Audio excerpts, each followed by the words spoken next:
She casts it off her boot. As she does so, something groans in the door, and you hear this click and whir of gears. "Oh," she says, "I don't know what that is." She hops backwards as the door groans and starts to kind of shake on its hinges as the door slowly groans and slides to the side. It's pitch black on the other side. What do you want to do? From where Talon is standing, can he look down into this opening with his dark vision? So is Talon in the hole with everybody, or is he still at the top? He's down with everyone else. Just kind of also like stood back as this door started to make a bunch of mechanical noise. The answer is you can, but you're going to need to give me a perception check to see if you can see further than just the door. The door. Oh, 24. Very nice. Okay. Aaron, a strange thing seems to come into your brain, a remembrance of a sort. You've never seen much of the world in terms of other people like yourself with green hair, but a skeleton about your height kind of falls into the doorway, and you hear the clatter of bones as it lands and dissipates into millions of smaller pieces. Just lands on the ground and goes tick, tick, tick, tick, tick, tick, tick, tick, as the bones go everywhere on the floor. And the next thing you notice is there's a rusted metal arm just in the hallway. And that's as far as your dark vision can tell you. It's about 5 feet in front of you. You can see this. Because it is really dark in this corridor. Whatever's in here has not seen the light of day in, 400 years? Something like that.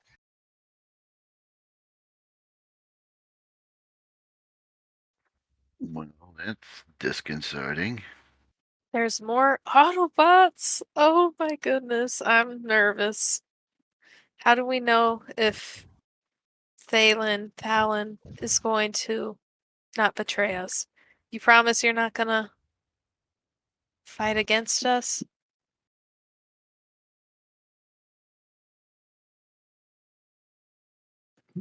Promises are things of other people. Um, I told you before I have a purpose and I will stick to it, as one might say. It's not too comforting. Oh, I think that's about as good as you're going to get from him. you're not wrong. I'm going to throw my fireball through the door just to see if it like disappears into the darkness or if we can see further in as it travels. That is a good move. Alright. And so you want to throw it? Yeah, I'll make an attack roll. I'm just trying. I'm not trying to hit anything specifically. Just get through the door. Okay. The light blossoms into a cozy orange-looking glow. Or depending on who you are, it might be terrifying orange-looking glow. But what your light reveals inside of the door is more remains of Warforged, just arms, heads, legs, broken apart and scattered, as well as the skeletons of maybe those who fought to take them down.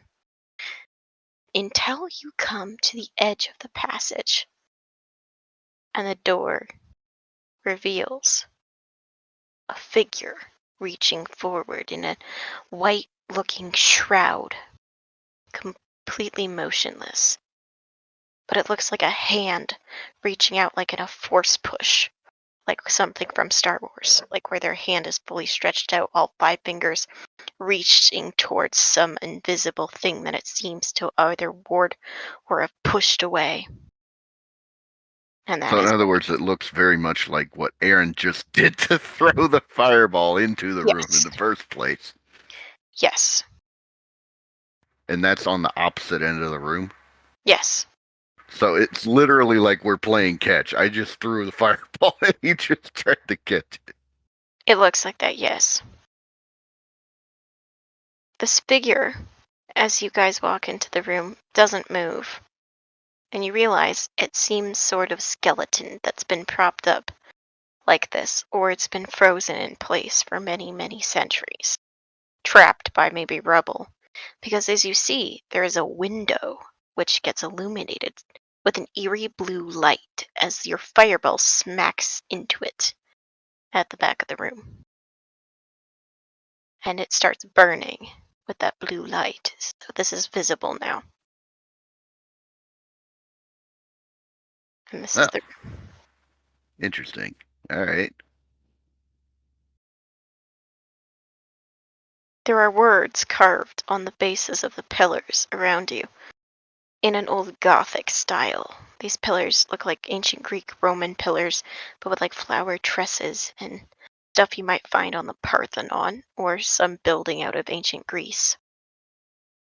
And as you see, as I said, there is that window with the figure in a I'm trying to catch your fireball position.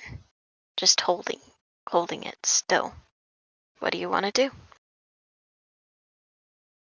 Yeah, Aaron's gonna cut past all the pillars and just look at the statue since it looks like he was playing catch with it.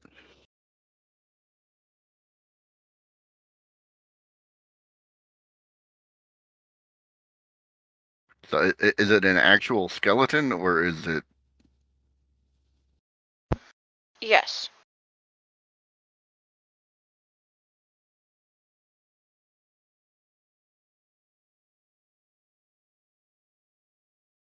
So it's a skeleton with a robe that is throwing my fireball. Okay, green. Got it. Wait, like the bones are green?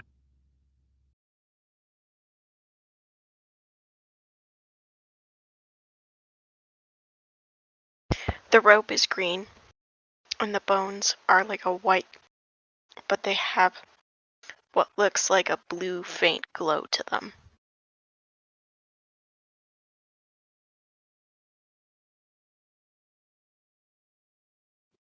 Touch it. How he tells Aaron. Yeah, I'm getting to it. I'm gonna tap it on the shoulder. Hey, you awake? The skeleton falls to pieces at your touch, and it collapses into a heap of rags and bones. Ah, dang.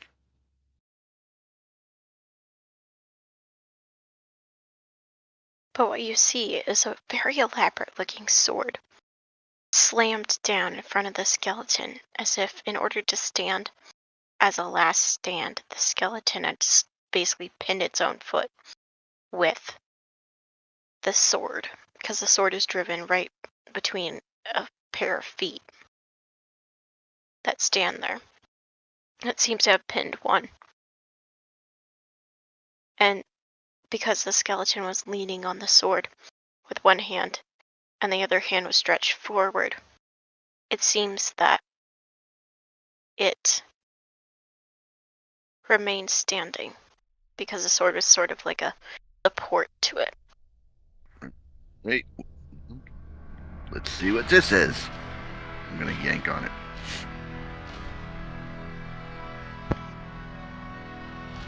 Give me a charisma saving throw. Oh, Flark. I have a feeling I might know who the skeleton belongs to.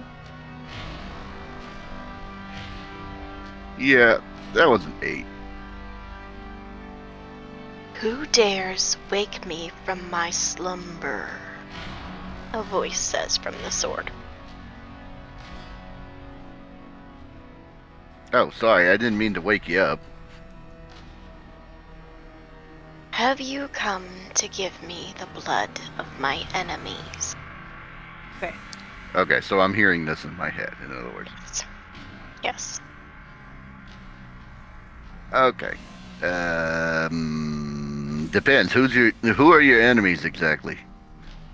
Those who bring the darkness. Those who seek to oppose our will of constant evasion. Of running and hiding versus standing and fighting. We are built to run and hide, to slay in the shadows of the night. We do not belong to the day, and we do not belong to those who would be trying to oppose our Lord's dominion over these lands. Okay, that was obsequious. You're gonna have to be a little more specific. Fine, the sword says to you.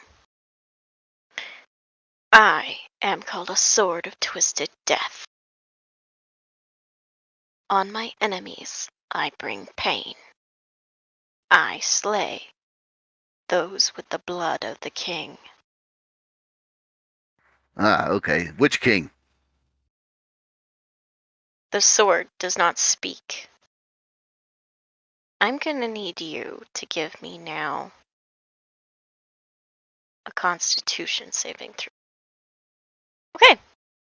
You Oh, feel Aaron's good at those, so he got a 20. you feel a faint prickle of agony, but it passes very quickly. But the sword seems to be trying to pull at you in a certain respect. And you can hear its voice humming in the back of your mind. How I wish I could get at you. It seems you are claimed already. The very blood that I seek to destroy. And with that, Aaron, are you still holding on to the sword? If he didn't immediately yank his hand away when the sword started talking to him, then I don't see why he would have let go yet. The sword's handle heats up in your hand. And you feel an intense burning in your hand, but it seems it can't penetrate create a burn on your skin for some reason, as if you have been claimed by some sort of supernatural power that this sword cannot contest. I'm gonna pull my hand away and look at it. The sword rises into the air, and you see a red glow coming from a jewel on this black sword's hilt. Okay, that's not normal. The researcher gasps. I don't have a sword with me, she says. I don't think I'll be able to fight that thing. I don't even know what that is. I've never heard of it. Yeah, you should get out of here. The very squishy looking wizard who is this researcher. As I said, she's a medical research student. She's a healer more than a sword fighter. She dashes up the corridor and basically shuts the door, or tries to shut the door behind her. Of course it's stone, so she can't, but she climbs up the ladder furiously, basically screaming. Okay, so it's just floating in midair at this point then. Mm-hmm.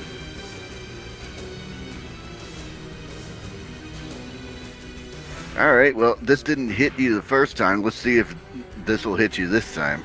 I'm going to produce flame and throw a fireball at it. Okay. Do you like to roll for initiative before you do that? Yeah, I can do that too. Sorry, I'm eating up all the good rolls. Initiative. Yeah, Talon rolled a 5 on initiative. Ooh. Yeah, now I got a 22 to initiative, and then I got a 20 to hit with produce flame. Howie rolled a 15 for initiative.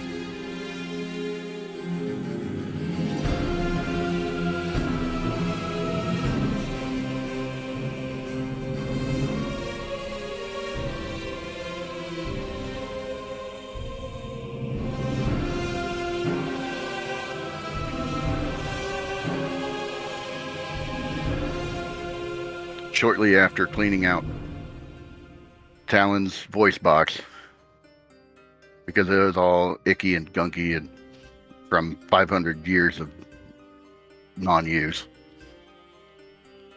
And so you turned in a little bit early. And right about shortly after midnight, we'll say, Crow starts making a noise. I'll be like, "What is it, Crow?" He flies out of the room, kind of hovers in midair like he's waiting for you. Okay, I'll set off after him then. Okay. Surprisingly, nobody else is awake. You can't see the sun just yet. It's very, very dark. But you can see Crow pretty well because he's a snow owl.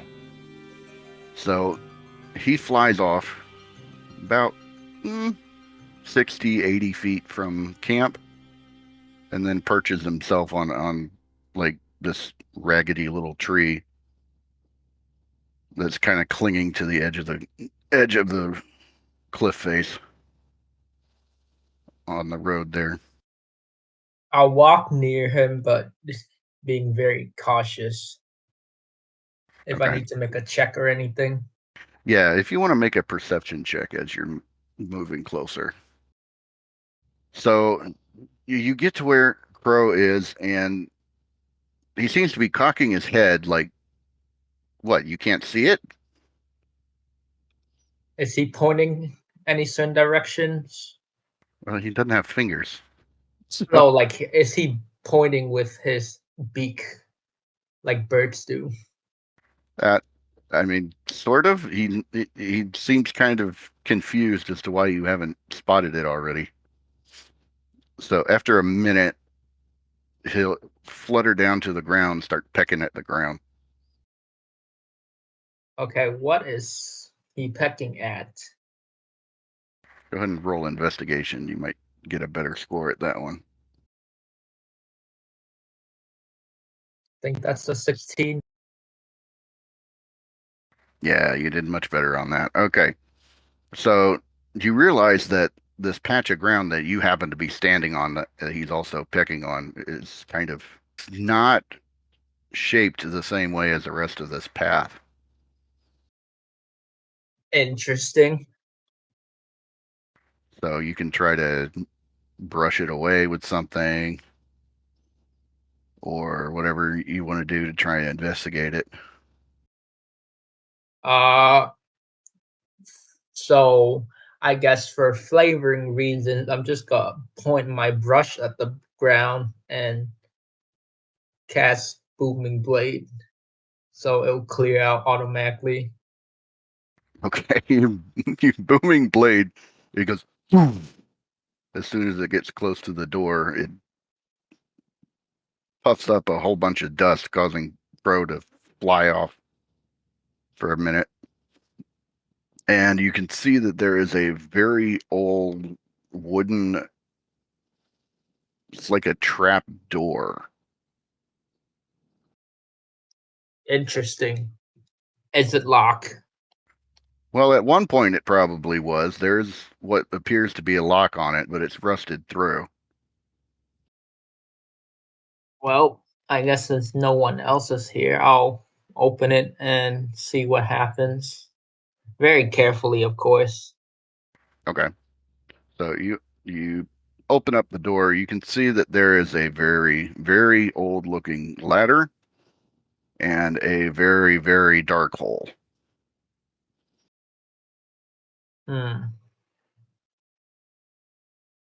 Interesting.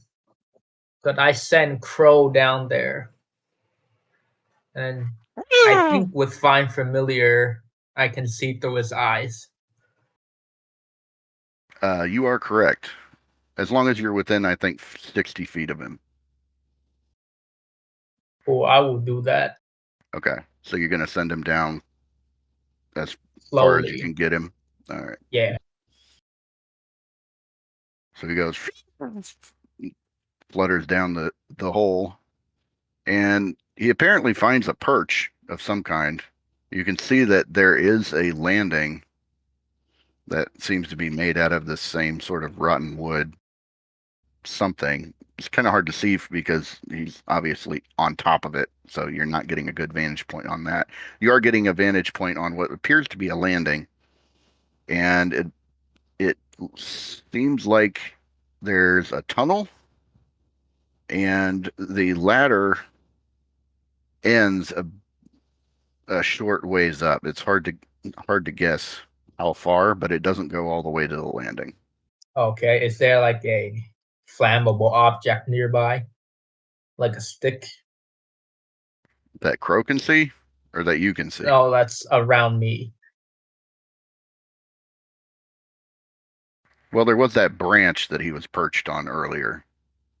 Sure, I'll break it off and then keep shooting firebolt at it so it lights up so I can Yeah, see. you only need one good firebolt on it to just light it up.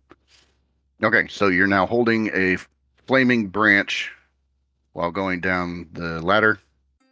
Okay, what do I see around me? Okay, so as you're going down the ladder, you do notice that there are these gooey strands, like they look like bread dough. And every once in a while, you think you see eyeballs popping out of them. And they're just kind of sliding up and down this tunnel as you're climbing down. Could I investigate that? You can Like, try. obviously, when I go down, I will, but not now. Oh, okay, so you're not going to investigate them while you're on the ladder. No. Okay.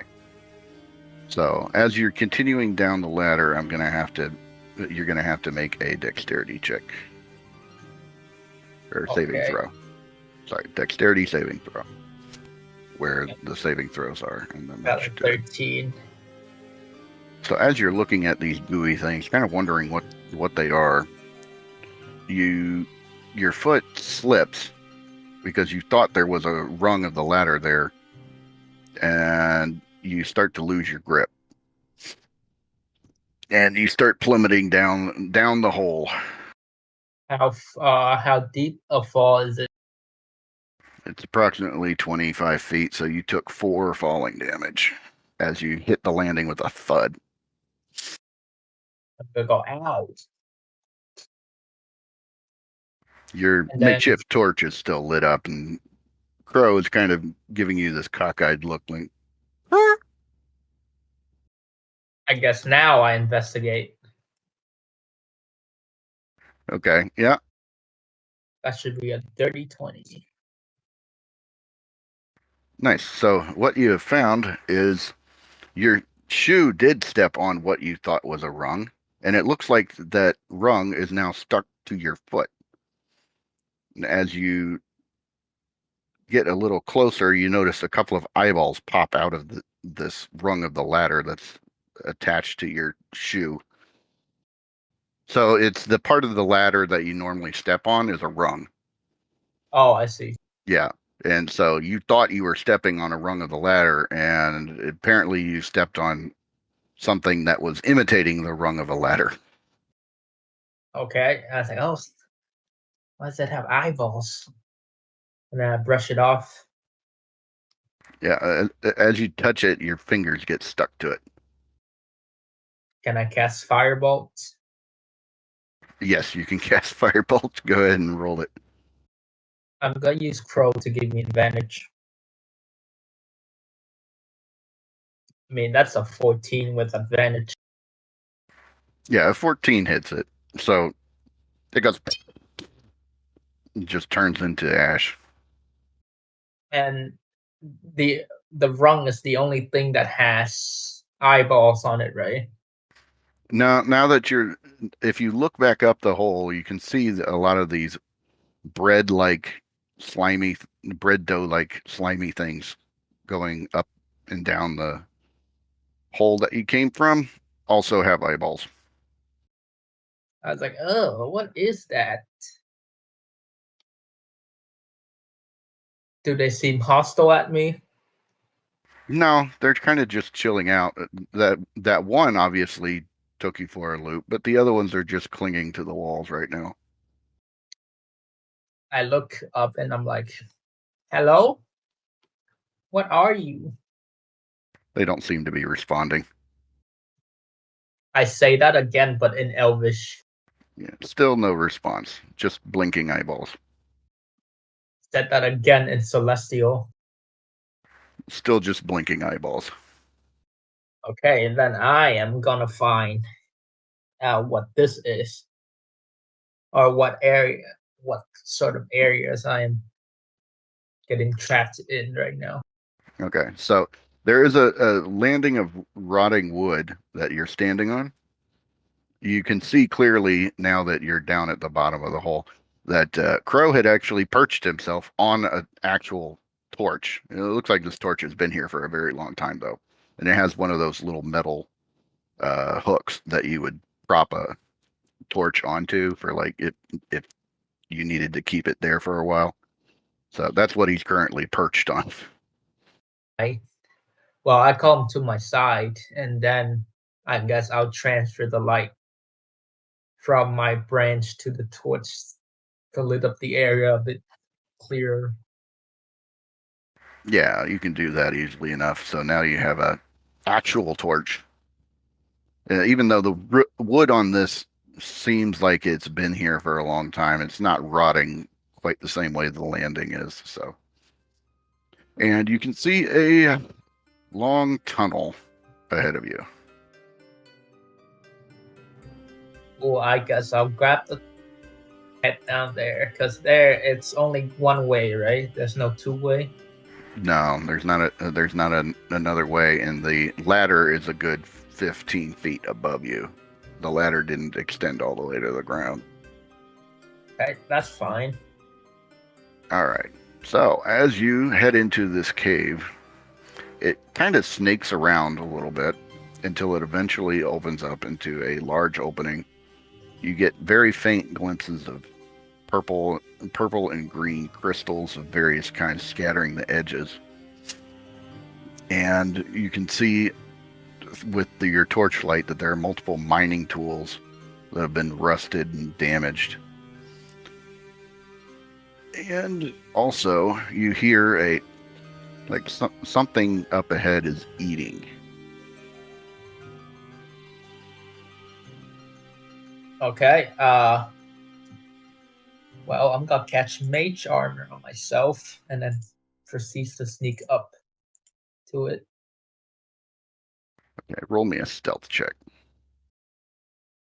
Or I guess I'm assuming since I cast mage armor right now that I wouldn't have wasted a spell slot in the main campaign, if that makes sense, because mage armor lasts for a while. Yeah, mage armor lasts for 8 hours. So did you have it? Did you cast it while we were in the? I cast it last time because I assume I didn't have it on me. But if we'll say you didn't bother, you just tried to sneak.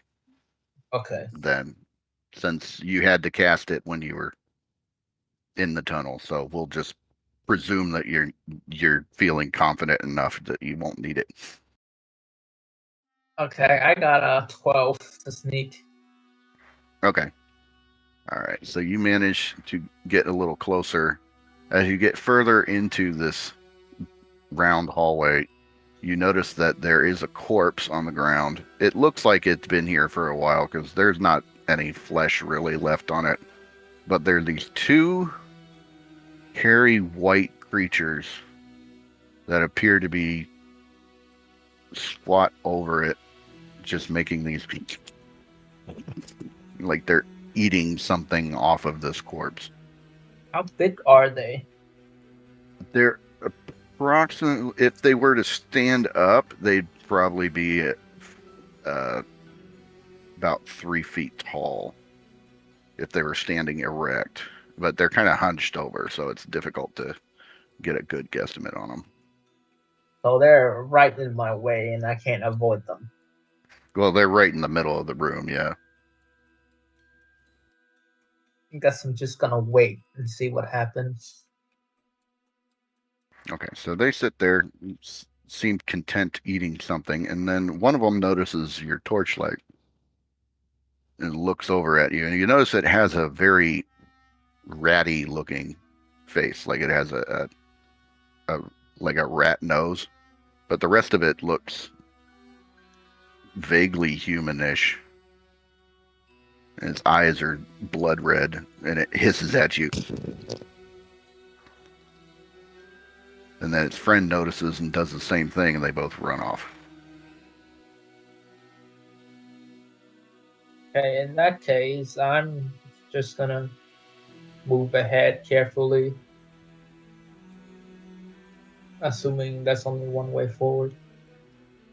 Yeah, well, it's hard to tell because you are a human, and this is only a torch. So, but yeah, no, you pass by the corpse if you want to investigate that.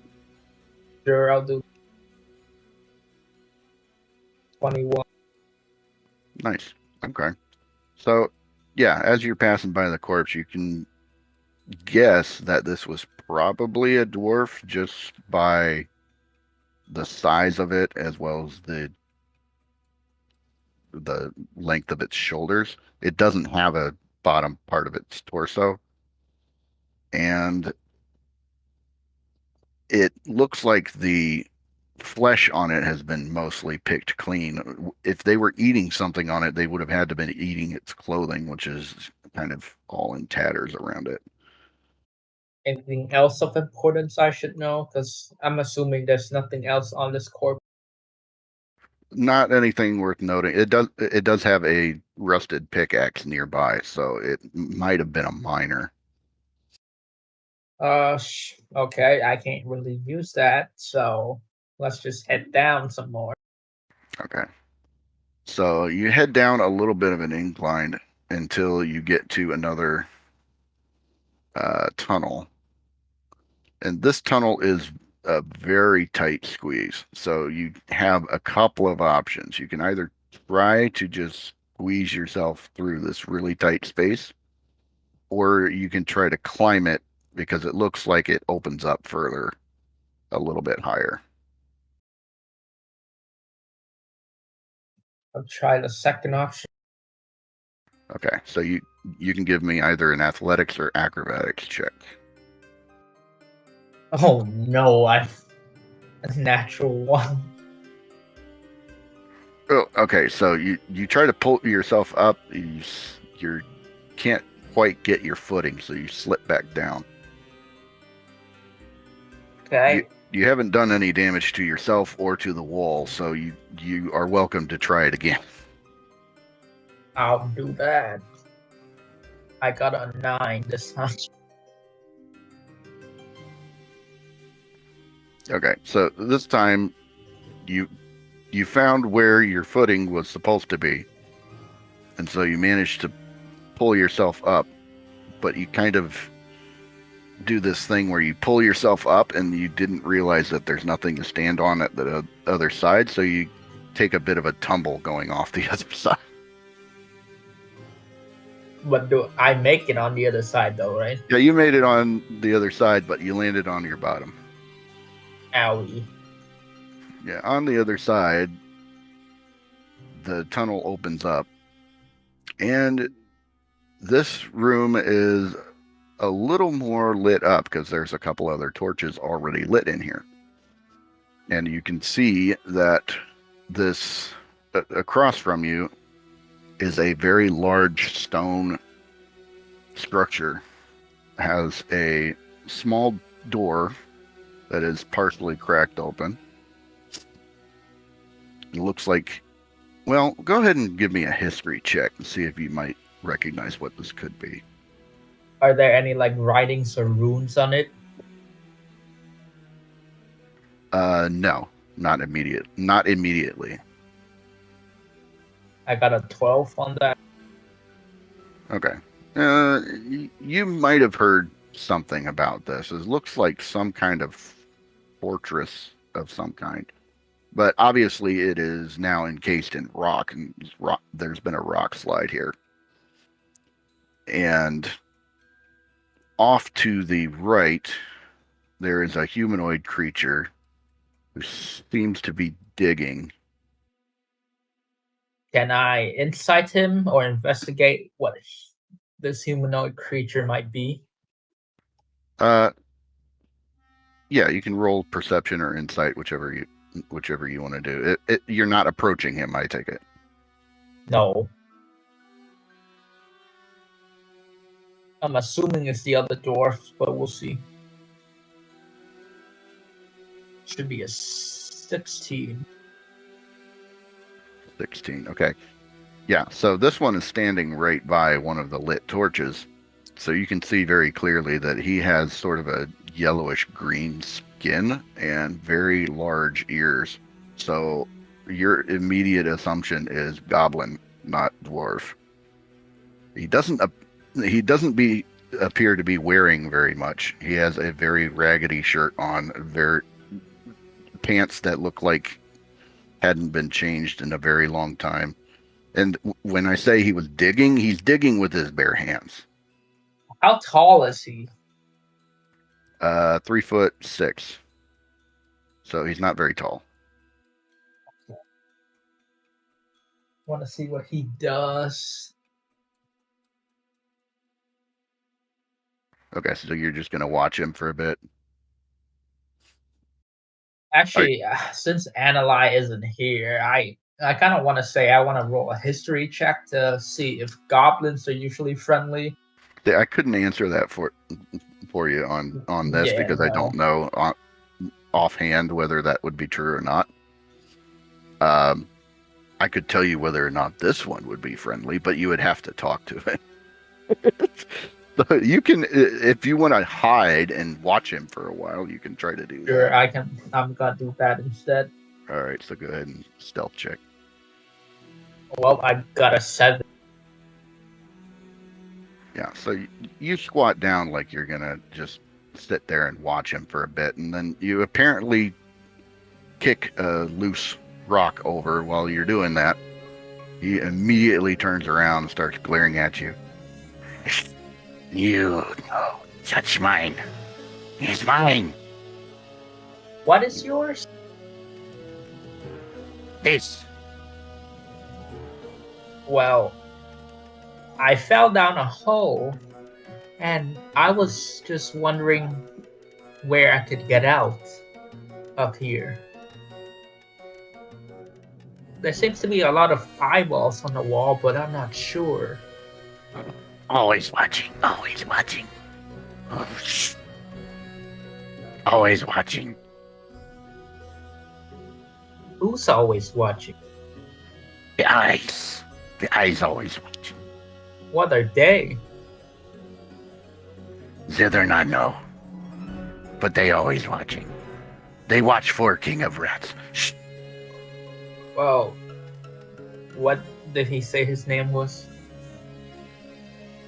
He briefly mentioned his name is Zither. He referred to himself in the third person.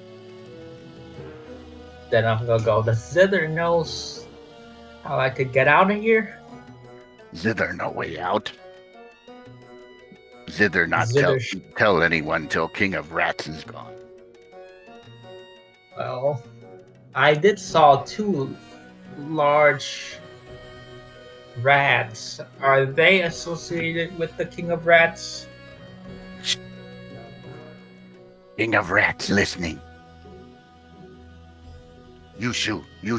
King of Rats be here. Shoot. Okay, I guess I'll leave the area. So you're gonna investigate the rest of this room. Sure. Okay. He seems to ignore you and goes back to digging.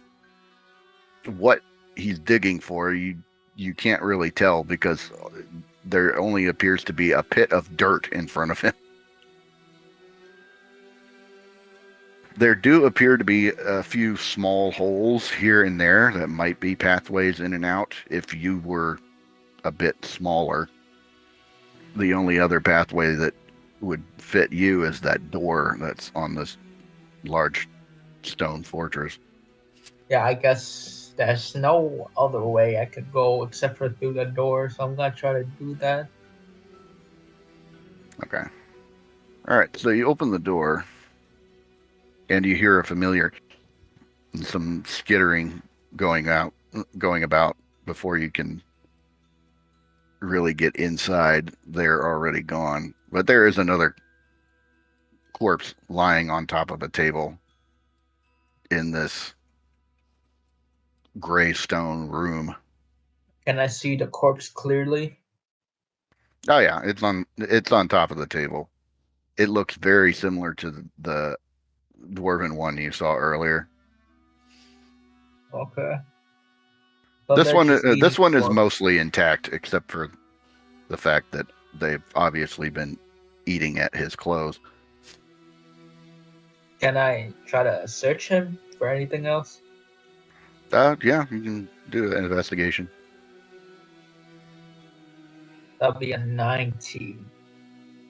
You find a silver and 3 coppers in one of his pockets that they haven't eaten through yet. Yeah, otherwise there's nothing of interest on him. Now, as you had entered this room, it got significantly cooler than it was outside. It feels like this place would be rather nice in the hot weather that you guys were in earlier in the day. And this cold gray stone all around you. You can also see that there are some stone steps that lead downward just off to your right when you enter in. I guess I'll sneak down there.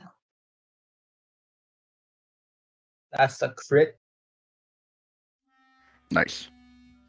All right, yeah. So you very sneakily head down these stairs, and you get to a tunnel that is circular in shape. So it's almost like you're walking into a pipe, except, obviously it's not a pipe because it's still made out of stone, but it's all circular. And I guess cylindrical is more accurate. So you're in this cylindrical hallway, and it appears to have been flooded because you can see in your torchlight there's this sickly green colored water that comes up about 1.5 feet, almost 2 feet from the floor. There's enough of room that you can get around this or further into this tunnel, but if you were to try and cross it, you would have to start stepping in it. Is there another way I can cross through this? Well, it's like you can go down the tunnel. You just have to stick to one side the entire way. Sure, I'll do that. Okay. So it winds around a little bit, and then you come to a large opening where it appears. Okay, so following the hall, it opens to a caved-in section. So it's just a pile of rubble on one side and goes all the way down into the murky water. And then there's the sides of the tunnel on either side. Sitting on top of this rubble is a small humanoid who looks much healthier than the other ones that you ran into before. He has sort of a blackish beard and mustache, and he has that rat-like nose and the red eyes like you had before. And then he has these tattered robes that he just has draped over top of him, and he's sitting on top of this pile of rubble and some kind of gleaming gold trinkets of some kind. It's hard to tell from where you're at. And he is making these squeaking sounds like he's talking to 2 of the other white-haired rat minions that you saw earlier. He doesn't appear to notice you, so he's still sitting there going.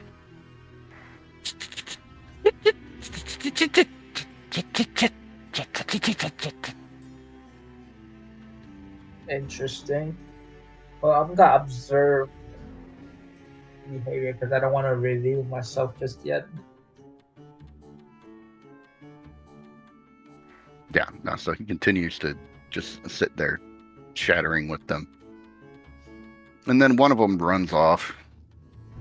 It goes the opposite side of the tunnel that you're at, so it doesn't go past you per se. It's just kind of going around the other direction. The other one is sitting there still having some kind of conversation that you can't identify. Follow the one. Could I follow the one that ran off? You can try. I have to re-roll stealth. No. So the one that was running the opposite direction, it runs to where it turns to like where those stone steps were. And then Right. instead of running up the steps, it finds a hole in the wall on the other side that it squeezes into and disappears. Ah. Well, you said the stairs is blocked off, or is it not? No, the stairs are where you came from. The Oh, other okay. end where he was sitting, that's just all rubble. So you could go and investigate that hole that the rat just climbed into, but you'd have to cross the ugly green water. Is there anything else I can do? It depends on what you're trying to accomplish, I guess. I guess I'm looking for a different way to move forward. Yeah, well, and unless it seems like unless you're a rat, you're not going to go through the tunnel that thing just crawled through. Yeah, I figured that much, so I'm gonna skip This rat investigating then. humanoid is sitting back there, and there's another little rat that he's talking to. But as far as you could tell, there were not any holes that you can climb through that direction either. So you're saying I'm stuck here unless I cross the green water? Or you can go back up the stairs and talk to the goblin again. Or you can go talk to the rat humanoid and see if he actually speaks something other than a rat. Sure, I'll do that. Okay, so you make your way back to the rubble where the robed rat was talking to somebody. Right. Okay. Are you still being stealthy? Yeah, you managed to cling to the shadows until you're about 15 feet away from him. And then he kind of glances off in your direction and then does a double take. It's like, "Urgh. Urgh."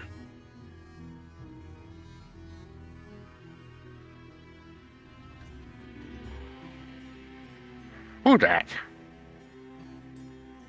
I step out, I guess. The white rat hisses, but the black one just holds his finger up and it stops. What about the guy? Yeah, the guy holds the finger up and the white rat stops hissing. Who is this? Are you the king of rats? Yes. King of the rats. Totentans. Is there a way I could go out of here? Yes, why are you in Totentan's domain? I fell down a hole or a trapdoor. A hole in my domain. Oh, this is not good. This is not good. Oh, yes. Yes, Totentans can get you back to where you belong, but you need to do something for Totentans. And what might Totentans need? I need the goblin to not be here. What do you mean? The goblin bothers my rats. Do you know what he's doing? No, but he's bothering my rats. Okay, I'll He is see a what I can pestilence do. upon my domain. He must be removed. And then I guess I'll go back to the goblin. You will deal with the goblin, yes? I'm already walking away. And then the goblin is still doing whatever it is he's doing, right? Yep, he is digging in the dirt. Excuse me, what's his name again? Zither. Excuse me, Zithers. Well, you come for precious. I come for what? It's mine. This mine. Well, I'm not sure what you're looking for, but the Rat King, well, I spoke to him and he said he doesn't want you here. So if I may know what's going on, I can both help you guys accomplish what you want. King of Rats want mine. King of Rats want mine. It's mine. He starts hugging the dirt like he's holding something precious, but it's just dirt. Well, I said, I don't think he wants what you're looking for. He just needs you to be out of his kingdom or whatever this is. He not want mine? Yes. He just wants you away from the kingdom, I guess. Okay, I'm gonna have you roll persuasion. That should be 15. The King of Rats not want mine. The King of Rats not want me here. King of Rats might kill me. I I think see. that's what he sent me to do, but I just figured it's better off for everyone if I help you get out of here, and of course, after finding out what it is you're looking for. I will gather my precious. But you need way to leave. I will show you way to leave. That would be most wonderful. Thank you. Yeah, so he sort of hobbles on over to one corner where you saw the small hole. And he's small enough to squeeze into it. So he squeezes into it. And you hear some scraping that goes by for 2-3 minutes. And then suddenly the side of the wall just collapses. And you can see he was inside that wall, tearing part of it apart so that it could just fall away like that. See? Exit the way out. Sounds good. And Mr. Zithers, please be careful. I don't want the Rat King to just kill you, so I hope you find out what it is you're looking for. I will gather the precious and take it to the secret place. Yes, the secret place. Yes. Okay, I guess I'll just go to the passage where he showed me.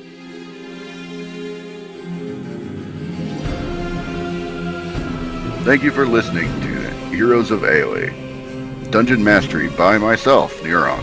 Jun Yi Song, played by Daniel. Music provided by Tim Galvin.